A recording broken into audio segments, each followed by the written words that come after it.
Howdy, howdy ho. I've got a lot to go through, so after 150 plus hours with this thing, let's get right into it.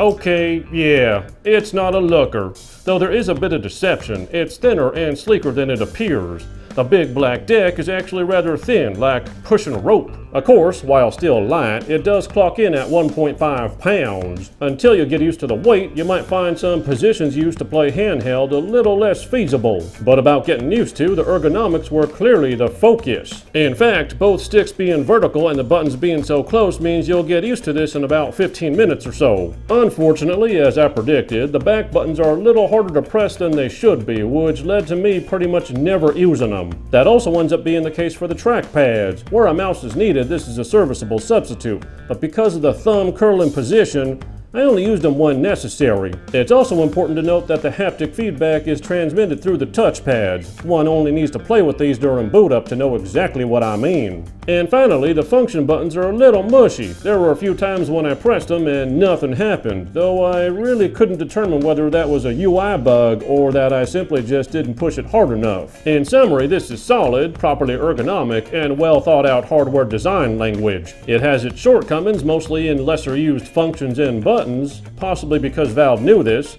but it really is a solid piece of kit.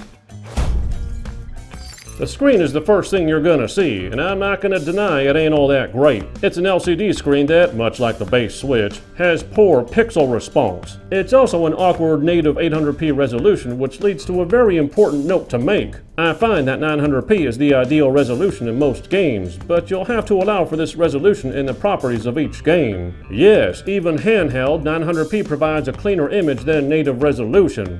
This could be in part due to the blurry nature of poor pixel response. The interface itself, while easy to navigate, has a fair share of issues. Primarily, this has to do with interface bugs, like losing track of your last position on the last page, or weird jumps during navigation to the store, or the soft keyboard having inaccessible rows when docked using the controller, or not even being able to properly delete a screenshot.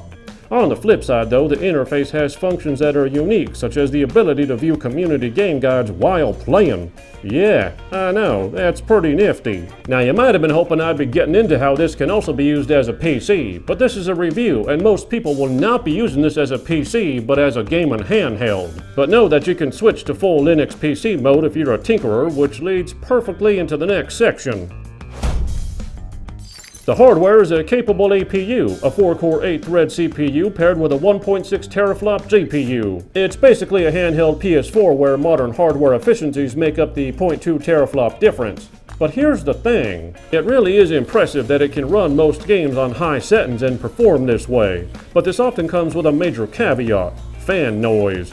When you're pushing the hardware as hard as it can go, the fan turns up to keep things cool. And when I said it's a handheld PS4, you might even get trauma flashbacks to your PS4's jet fans. But you know what really gives it the edge in performance? Flexibility. If you're a tinkerer, then you have every possible option at your fingertips to decide what you want to prioritize. I prefer a balance between graphics and frame rate, but you might prefer to drop rendering power for battery life. If you spend the time, the Steam Deck performs how you want it to, which is a testament to Valve's understanding of the PC market. And in my testing, I got anywhere from 2 to 5 hours of battery life, and when it only lasted 2 hours, I had no qualms with it because I was pushing this hardware as hard as it could possibly go. The performance really is there, more so if you're a tinkerer who wants to bend your priorities on a whim. Just keep in mind, these are PC games we're talking about, and poorly optimized ports will become far more noticeable. The Steam Deck is good, it really is, but it's held back from being great by its own UI. While it needs a lot of work in that area, that's easily fixable through updates, unlike its lackluster screen. The hardware itself is built around the right design language of ergonomics and functionality, and its performance is backed by a proper software package that lets you decide what you want to get out of it. The deck does what it needs to, it sets a bar. The only other competitor in the market that's not a third-party device is the Switch. And now the Switch's successor needs to either meet or exceed the deck, or Nintendo's gonna look real lazy. Competition is a good thing. I'll see you next time on the Gaming 5. That screen just dim on me while I was, dang it.